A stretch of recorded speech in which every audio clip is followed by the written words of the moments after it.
and welcome to Joy News at 6.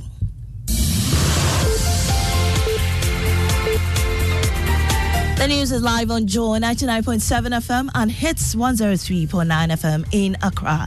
In Kumasi, we are on Love 99.5 FM and over 30 affiliates across Ghana's 16 regions, including ATL FM Cape Coast, Might FM Tamale, Bewa Radio Yendi, and in Kiligi FM Boli. Get radio, TV, and online content on the myjoyonline.com interactive app for Android and iOS devices. Coming up, Finance Minister Ken Ofori-Atta to present the 2024 budget this morning amidst concerns of the introduction of new taxes. We'll bring you details as senior economist warns government against reversing the gains of the IMF program. So when we're done with the elections, we needed to ask for extension in order to bring the program back on track. And we fear something similar may happen as we go into the 2024 election. Also, government says it will be difficult to pay the newly agreed 23% increment in base pay for the 2024 working year after yielding to the demands of labor unions. So the 23%, I am told, even brings a budget of around like 3.7 billion. And this is huge. But as to how finance will be able to finance this is one thing all of us are looking at. Meanwhile, the unions say they will not condone any delays with the implementation of the new agreed wages. We are confident that when the time comes for government to implement, there will not be any hassle. In business, fuel prices may fall beginning tomorrow, November 16, but could that be thwarted by the recent depreciation of the cedi? We've got details on the Joy Business Report. And later, plastics threaten to outnumber fish in Ghana's waters. That's according to the UN Convention on Wetlands. We have details of these coming up shortly.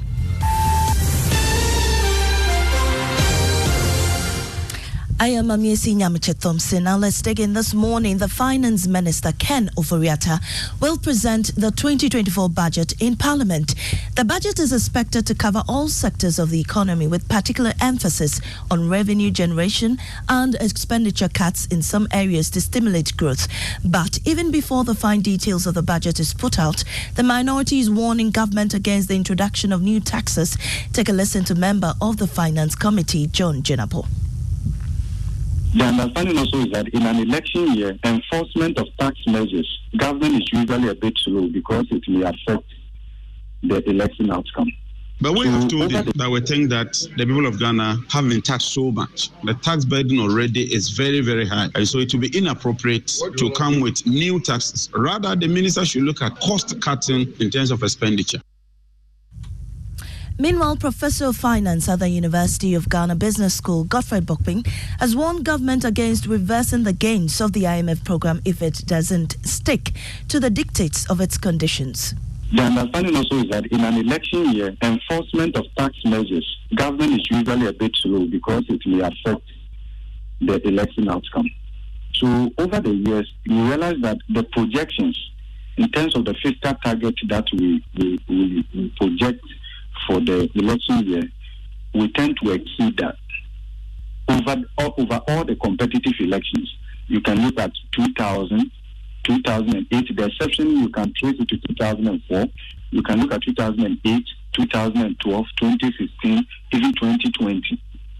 Okay, so there's going to be a challenge. And we know that next year is a test of how IMF programs will be able to withstand the shocks of our usual political business cycle. You had Professor of Finance at the University of Ghana Business School, Godfred Bokping. Now, 2 years ago, they all lost their jobs when the Finance Minister announced the abolition of road tolls. The government promised to reassign them, but till today, many of them remain jobless.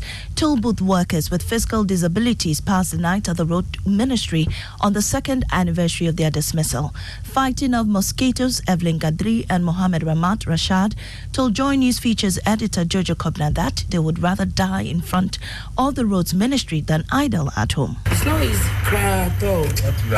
I prefer to sleep here than get into the house because the pressure is too much on me. My children and the family members now, we don't have any respect in our families because of the work that they took from us. So I prefer sleeping here than going to the house. But for the reassignment of the job, before they told us they will send us to Azul. Up till now, we've not heard anything. But we've realized that what they are doing is they are choosing their political ones and they are taking them. As I'm talking to you, some of our members, but they are not persons living with disability, they are working. Well, away from the government says it will find it difficult to pay the newly agreed increment in minimum wage and base pay for the 2024 working year.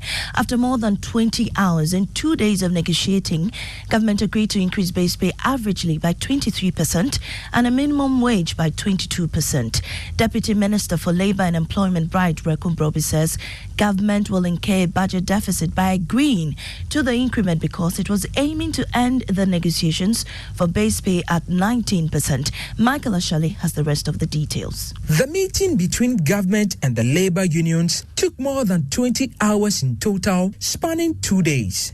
The labor unions adjusted their proposal to a 60% increase, but the government offered 15%, which was turned down by the unions. Ignatius Bafo-Ewa spoke for government. We have concluded that the national base pay be increased by 23%.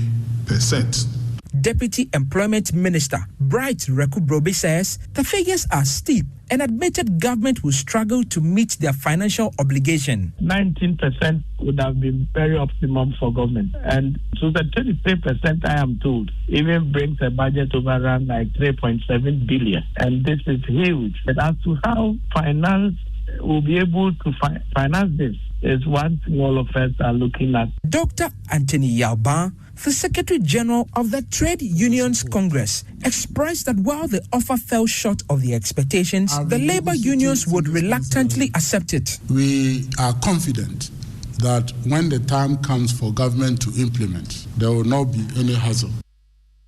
And that was Michael Ashale's report. Now, striking jurors in the Ashanti region say they would not resume work at the High Courts despite the government paying part of their outstanding arrears, comprising persons well vexed in the judiciary system.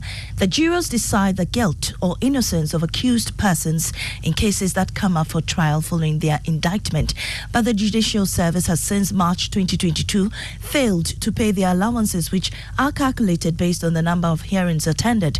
Albert Aka, the General Foreman, tells the Interior of our security desk that only a show of commitment from government will compel them to resume duties. They can't come to court. Others stay far from Kumasi. Others take 3 cars before coming to court. Then after closing, they take 3 cars back home. Where do they get this money from? Most of them are pensioners. There's one money that government pay them. The pension that they receive, they use that money to buy fuel. You see, before they come to court, they use them as transport before they come to court. What the government has paid now is a peanut, you see, compared to the number of months that government owes them. Now, there might soon be more plastics than fish in Ghana's territorial waters. That's the warning from the Secretary General of the United Nations Convention on Wetlands. According to Dr.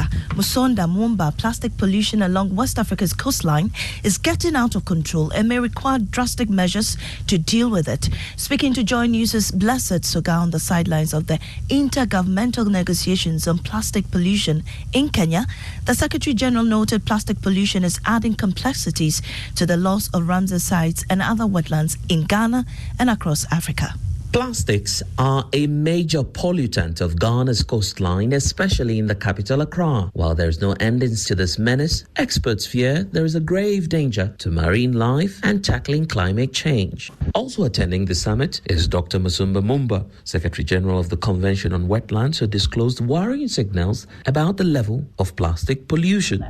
And then imagine the amount of plastics that also enters the sea from the land due to land activity. So the statistics now, the scientific information is showing that we're going to possibly have more plastics than fish in the sea.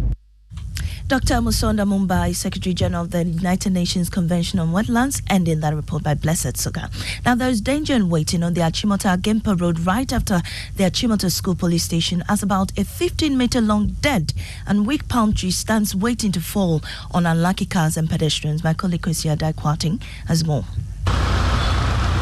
It's a regular day on the Achimota-Gimpa stretch where drivers, pedestrians and traders are going about their duties. The safety of these road users is threatened by a dead and weak palm tree situated close to the Achimota Business School's park. Joseph Affol is a trader at the area who witnessed a similar incident months ago. Should the tree fall now, we may be able to escape upon seeing it, but it will be difficult for drivers and other people to escape. It can even fall on cars, and it can also kill a prominent person. We are calling on the authorities to do something about it immediately.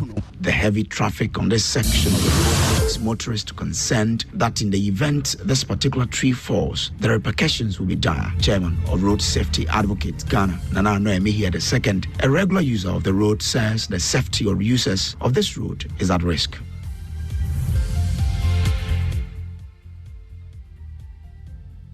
And that was Kwesi Adai's report, and that ends the bulletin at 6. In our top story, Finance Minister Ken Ofori-Atta to present the 2024 budget amidst concerns of the introduction of new taxes. We'll definitely bring you all the highlights right here on Joy 99.7 FM and on all our channels and social media platforms.